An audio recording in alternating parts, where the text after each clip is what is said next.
താങ്കളുടെ സാങ്കേതിക പ്രശ്നം പരിഹരിക്കപ്പെടുന്ന കാര്യമാണ്. സി എം ലുജി, ഇവിടെ വെറുതെ ആണെങ്കിലും 1 വർഷം 2 കോടി തൊഴിലവസരം നിർമ്മലാ സീതാരാമൻ പറഞ്ഞതല്ലേ? ഒന്നും നടന്നില്ല. പക്ഷേ ഈ മാനിഫെസ്റ്റോയിൽ വെറുതെ പോലും വെറുതെയെങ്കിലും ഒരു വാഗ്ദാനം നൽകിയേക്കാം, അതുപോലും ഉണ്ടാവുന്നില്ല. രാജ്യത്തെ യുവാക്കൾ ചോദിക്കണ്ടേ, ഞങ്ങൾ നേരിടുന്ന ഈ ദുരവസ്ഥയ്ക്ക്, ഈ തൊഴിലില്ലായ്മയ്ക്ക് എന്ത് റെമഡി ഈ മാനിഫെസ്റ്റോയിൽ പറയുന്നു എന്ന് രാജ്യത്തെ യുവാക്കൾ ചോദിക്കണ്ടേ? പ്രതിപക്ഷം പ്രത്യേകിച്ച് ചോദിക്കുന്നുണ്ടോ പ്രതിപക്ഷം?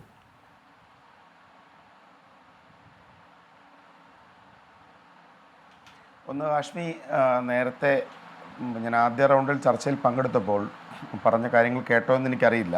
പക്ഷേങ്കിലും ഹാഷ്മി ഈ ചോദ്യങ്ങൾ ആവർത്തിച്ചതുകൊണ്ട് അതുകൂടി പറയാൻ ഞാൻ ആഗ്രഹിക്കുകയാണ്. ഇന്ന് BJPയുടെ മാനിഫെസ്റ്റോ യഥാർത്ഥത്തിൽ ഒരു പൊള്ളയായ കുറേ കാര്യങ്ങൾ എഴുതി വെച്ചു എന്നുള്ളതേ ഉള്ളൂ. കാതലായ പ്രശ്നങ്ങളെ അത് അഡ്രസ്സ് ചെയ്തിട്ടില്ല. അപ്പം ഞാൻ 2004 തെരഞ്ഞെടുപ്പിൻ്റെ കാര്യം പറഞ്ഞു. 2004 തെരഞ്ഞെടുപ്പിൽ ഇവർ ഇന്ത്യ ഷൈനിങ് ക്യാമ്പയിൻ വന്നപ്പോൾ കോൺഗ്രസ് രാജ്യത്തെ ജനങ്ങളോട് ചോദിച്ച ചോദ്യമുണ്ട്. ഒന്ന് യുവാക്കളോടായിരുന്നു ചോദിച്ചത്. ഒന്നാമത്തെ ചോദ്യം, നിങ്ങൾക്കെന്ത് കിട്ടി? തൊഴിലില്ലായ്മയുടെ സ്ഥിതി എന്താണ്? കർഷകരോട് ചോദിച്ചു, നിങ്ങൾക്കെന്ത് കിട്ടി? വനിതകളോട് ചോദിച്ചു, നിങ്ങൾക്കെന്ത് കിട്ടി? തൊഴിലാളികളോട് ചോദിച്ചു, നിങ്ങൾക്കെന്ത് കിട്ടി? ഒന്നും കിട്ടിയില്ല. അതിൻ്റെ റിസൾട്ടാണ് 2004 ഇന്ത്യ ഷൈനിങ് ക്യാമ്പിനെ അതിജീവിച്ചുകൊണ്ട് കോൺഗ്രസ് അന്ന് അധികാരത്തിൽ വന്നത്. ഇത്തവണയും സമാനമായ സാഹചര്യം ഉണ്ടെന്നാണ് ഞാൻ ഉറച്ചു വിശ്വസിക്കുന്നത്. ഞങ്ങളെല്ലാം അങ്ങനെ തന്നെയാണ് കരുതുന്നത്. ഇപ്പോൾ ഉത്തരേന്ത്യയിലെ മാറുന്ന ട്രെൻഡ് തന്നെയാണ് സൂചിപ്പിക്കുന്നത്. നേരത്തെ തൊഴിലില്ലായ്മയെക്കുറിച്ച് പറഞ്ഞു. സെൻട്രൽ ഫോർ മോണിറ്ററിംഗ് ഇന്ത്യൻ എക്കോണമിയുടെ കണക്ക് പറഞ്ഞ് 8.2 ആണ് നമ്മുടെ രാജ്യത്തിൻ്റെ തൊഴിലില്ലായ്മ. ഇവർ വാഗ്ദാനം ചെയ്തിരുന്നത് പ്രതിവർഷം 2 കോടി തൊഴിൽ, അങ്ങനെയാണെങ്കിൽ 20 കോടി തൊഴിൽ അവസരങ്ങൾ. ഇപ്പോഴും രാജ്യത്തിൻ്റെ തൊഴിലില്ലായ്മ അതിരൂക്ഷമായ അവസ്ഥയിലാണ്. മാനുഫാക്ചറിങ് സെക്ടറിനെ കുറിച്ച് ഇവർ അധികാരത്തിൽ വരുമ്പോൾ മാനുഫാക്ചറിങ് സെക്ടർ എന്ന് പറഞ്ഞാൽ 17% ഇന്ത്യൻ GDPയുടെ. ഇവർ പറഞ്ഞു 5% കൂടി വർദ്ധിപ്പിച്ച് 12% ഇത് 12 കുറഞ്ഞു. ഇപ്പോൾ വീണ്ടും 17 എത്തിയിരിക്കുന്നതേ ഉള്ളൂ. എന്ന് പറഞ്ഞാൽ ഇപ്പോൾ മേക്ക് ഇൻ ഇന്ത്യ എന്ന് പറയുമ്പോഴും മാനുഫാക്ചറിങ് സെക്ടർ ഉൾപ്പെടെ തകർന്നു പോകുന്ന ഒരു തരത്തിലും ജോബ്ലെസ് ക്രിയേഷൻ, ഇന്ത്യൻ എക്കോണമിയെ സംബന്ധിച്ച് ജോബ്ലെസ് ഗ്രോത്ത് ആണ് ഉണ്ടായത്. ഒരു തരത്തിലും ജോബ് ക്രിയേറ്റ് ചെയ്യപ്പെടാത്ത ഗ്രോത്ത്. ശ്രീ P. ചിദംബരത്തിൻ്റെ ഒരു പ്രസക്തമായ നിരീക്ഷണമാണ്. ഇന്ത്യൻ ഇക്കോണമി വളർന്നു സത്യമാണ്, വളരും, സ്വാഭാവികമായി വളർന്നുകൊണ്ടിരിക്കുന്ന ഒന്നാണല്ലോ. പക്ഷേ പെർ ക്യാപിറ്റ ഇൻകത്തിൻ്റെ സ്ഥിതി എന്താണ്?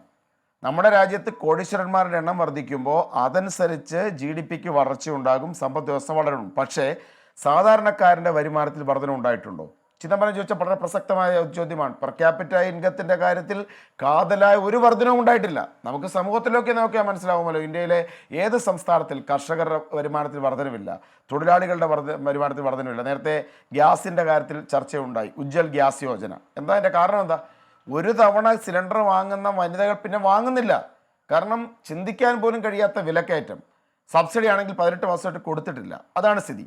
ഇവർ രാജ്യത്തിൽ ഇദ്ദേഹം കൊട്ടിഘോഷിക്കുന്ന ഒന്നാണ് പ്രധാനമന്ത്രി ആവാസ് യോജന. ഇന്ദിരാഗാന്ധി ആവാസ് യോജനയുടെ പേര് മാറ്റിയതാണ്. പ്രധാനമന്ത്രി പ്രഖ്യാപിച്ചു 3 കോടി ഭവനങ്ങൾ. സ്റ്റാറ്റിസ്റ്റിക്കൽ സർവേ ഓർഗനൈസേഷൻ്റെ പാർലമെന്റിൽ വെച്ച കണക്കുകൾ പോലും 2.5 കോടി വീടുകളുടെ പണി പൂർത്തിയായിട്ടില്ല എന്നുള്ളതാണ്. അപ്പോൾ വെറുതെ പൊള്ളയായ അവകാശവാദങ്ങൾ. സ്റ്റാറ്റിസ്റ്റിക്കൽ ഡിപ്പാർട്ട്മെൻറ്റിലെ ആളുകൾ സത്യം പറയുമ്പോൾ അവരെ പുറത്താക്കും. ഇന്ത്യയെക്കുറിച്ചുള്ള ഏറ്റവും പ്രധാനപ്പെട്ട വിമർശനങ്ങളിലൊന്ന് ഇന്ത്യയുടെ സ്റ്റാറ്റിസ്റ്റിക്കൽ ഇൻറ്റഗ്രിറ്റി നഷ്ടപ്പെട്ടിരിക്കുന്നു എന്നാണ്. അൺഎംപ്ലോയ്മെൻറ്റിൻ്റെ റേറ്റ് വർദ്ധിക്കുന്നു പറയുമ്പോൾ പിന്നെ റിപ്പോർട്ട് പുറത്തുവിടത്തില്ല. പിന്നെ ദേശീയപാത നിർമ്മാണത്തിലുൾപ്പെടെ നേരത്തെ ഒരു 4 വരി പാതയെ 1 കിലോമീറ്ററായി കണക്കാക്കും, ഇവർ 4 കിലോമീറ്ററായി കണക്കാക്കും. അങ്ങനെ ഇന്ത്യയുടെ സ്റ്റാറ്റിസ്റ്റിക്കൽ ഇൻറ്റഗ്രിറ്റിയെ തന്നെ ചോദ്യം ചെയ്യുന്ന തരത്തിലാണ് ഇവരുടെ പല കണക്കുകളും പുറത്തു വരുന്നത്. യഥാർത്ഥത്തിൽ ഉള്ള സ്ഥിതി എന്ന് പറഞ്ഞു കഴിഞ്ഞാൽ ഇന്ത്യയുടെ കാർഷിക മേഖല തകർച്ചയിലാണ്, മാനുഫാക്ചറിങ് സെക്ടർ തകർച്ചയിലാണ്, അൺഎംപ്ലോയ്മെൻറ്റ് റേറ്റ് അതിൻ്റെ ചരിത്രത്തിലെ ഏറ്റവും വലിയ ഉയർച്ചയിലാണ്, വനിതകൾക്കും മറ്റുള്ളവർക്കും പ്രയോജനങ്ങളില്ല. ഇപ്പോൾ തന്നെ ഈ മാനിഫെസ്റ്റോ പറഞ്ഞിരിക്കുന്നു മിനിമം സപ്പോർട്ട് പ്രൈസ് എന്നൊരു കാര്യത്തെക്കുറിച്ച് സൂചനയുണ്ടോ? കർഷകർ ഏറ്റവും കൂടുതൽ ആവശ്യപ്പെടുന്ന ഒന്നല്ലേ മിനിമം താങ്ങുവില എന്നതിനെക്കുറിച്ച്? ഒരു സൂചനയുമില്ല. മെഡിക്കൽ ഇൻഷുറൻസിനെ വെച്ച് കോൺഗ്രസ് 25 ലക്ഷം രൂപയുടെ മെഡിക്കൽ ഇൻഷുറൻസ് വാഗ്ദാനം ചെയ്യുമ്പോൾ ഇവിടെ മെഡിക്കൽ ഇൻഷുറൻസിനെ കുറിച്ചുള്ള പരാമർശമൊന്നുമില്ല. കോൺഗ്രസ് മഹാലക്ഷ്മി പദ്ധതി ദരിദ്ര കുടുംബങ്ങളിലെ വനിതകൾക്ക് 1 ലക്ഷം രൂപയുടെ വരുമാനം വാഗ്ദാനം ചെയ്യുമ്പോൾ ആ ഒരു സെക്ടർ ബ്ലാങ്കാണ്. അപ്പം കർഷകരെ ഇഗ്നോർ ചെയ്യുന്ന, വനിതകളെ ഇഗ്നോർ ചെയ്യുന്ന, തൊഴിലില്ലായ്മയെക്കുറിച്ചൊരു പരാമർശം പോലും ഇല്ലാത്ത തരത്തിലുള്ള കാര്യങ്ങളാണ്. ഇപ്പോൾ അഗ്നിവീറിൻ്റെ കാര്യത്തിൽ കോൺഗ്രസ് പറഞ്ഞിട്ടുണ്ട്, ഇവിടെ ചെറുപ്പക്കാരൻ 18-ാം വയസ്സിൽ ജോലി കയറിയ 10-ാം വർഷം വരെ പറഞ്ഞു വിടും. കയറുന്നതിൽ 50% ആളുകൾക്ക് തൊഴിലിൽ സുരക്ഷിതമുള്ളൂ. എന്നാൽ വേക്കൻസി ഇരട്ടിയാക്കുന്നുണ്ടോ? അതുമില്ല. അപ്പോൾ ഇന്ത്യൻ സൈന്യത്തിന് പോലും തൊഴിൽ സുരക്ഷ ഇല്ലാത്ത തരത്തിലേക്ക് കാര്യങ്ങളെ മാറ്റി. ഇപ്പോൾ എന്തുകൊണ്ടാണ് ഇപ്പോൾ ഹാഷ്മി നേരത്തെ ചോദിച്ചു എന്താ മട്ടൻ കറിയുടെയും ഫിഷിൻ്റെയും കാര്യം പറയുന്നത്?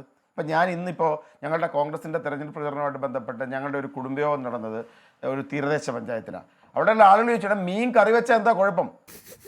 ലാലു പ്രസാദ് യാദവിന്റെ മകൻ മീൻ കറി വെച്ചു എന്നുള്ളതാണ് നരേന്ദ്രമോദി ഏറ്റവും വലിയ പ്രശ്നം. ഇല്ല, മീൻ കറി അത് ഫ്ലൈറ്റ് ടിക്കറ്റ് മീൻ കഴിച്ചു. ഈ രാജ്യത്തെ ഏറ്റവും പ്രധാനപ്പെട്ട ഒരു തൊഴിൽ മേഖലയാണ്. ഫ്ലൈറ്റ് ടിക്കറ്റ് മീൻ ഭക്ഷണമാണ് മീൻ.